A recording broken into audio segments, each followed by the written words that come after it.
আসসালামু আলাইকুম এভরিওয়ান, সবাই কেমন আছেন? আশা করছি সবাই ভালো আছেন। তো অনেকদিন পর আপনাদের মাঝে একটা ব্লগ শেয়ার করতেছি। আসলে ঠান্ডা লেগে আমার গলার অবস্থা একদম 12টা বেজে গেছিল।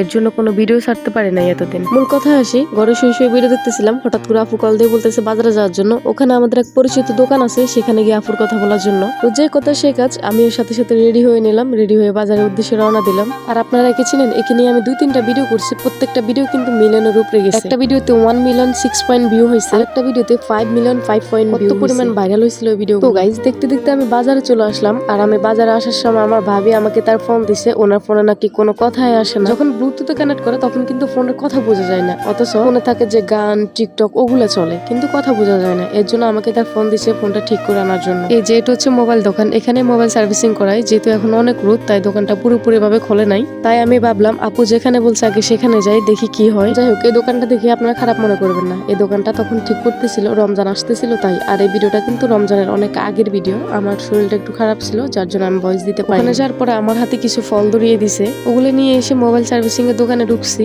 উনি জিজ্ঞেস করছিল ফোনে কি সমস্যা, তখন আমি বললাম ফোনে কোনো কথাই আসে না, অথচ ব্লুটুথ দিলে গান চলে কিন্তু কথা বোঝা যায় না। তারপরে উনি ভালোভাবে চেক করে বললো যে 500 টাকার মতো লাগবে, ঠিক করবো কিনা। তখন আমি বলছি জি অবশ্যই, কেন ঠিক করবো না, আপনি ঠিক করেন। তারপর উনি ফোনটা ঠিক করে আমার হাতে দিল। আপনারা আমার ভয়েস শুনে খারাপ মনে করবেন না, আমার ভয়েসটা কিন্তু পুরোপুরি ভাবেই ঠিক হয় নাই। সবাই ভালো থাকবেন, আসসালামু আলাইকুম।